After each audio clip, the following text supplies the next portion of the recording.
Mga kapuso, paalala lamang po sa pedestrian lane o mga overpass lamang tumawid nang hindi madisgrasya. Kagabi, sugatan ng isang babae engineer nang tumawid sa Commonwealth Avenue, Quezon City matapos masagasaan ng motorsiklo. Ang mainit na balita, hatid ni Haji Rieta. Nadatnan ng GMA News ang babae ito na halos hindi maigalaw ang buong katawan. Ininda niya ang sakit ng kaliwang paa at bewang.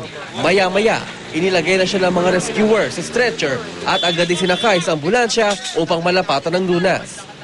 Nabangga kasi umano ang babae ito na nakilalang si Maria Lourdes Bonus, 24 na taong gulang at isang engineer. Sa bahagi ito ng Commonwealth Avenue sa Quezon City, mag-alas 12 ng hating gabi. Mabilis raw ang mga pangyayari ayon sa mga saksi. Nakita lang namin dyan na may tumatawid tapos may doon parating na motor, matulin. Kaya nung nano siya, bumaliktad.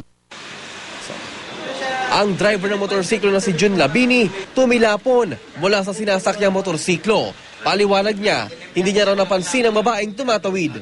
Bigla po siyang tumawid. Nabulaga ako bigla. Awiran ba yon? Ay, hindi po eh.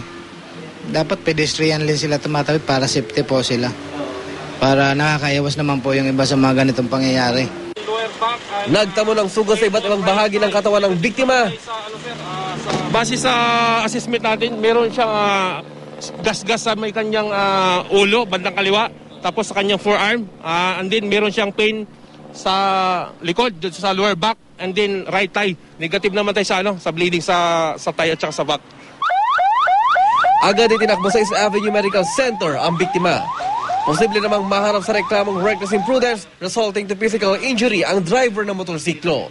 Patuloy naman ang investigasyon ng mga pulis sa nasabing aksidente. Haji Rieta, GMA News.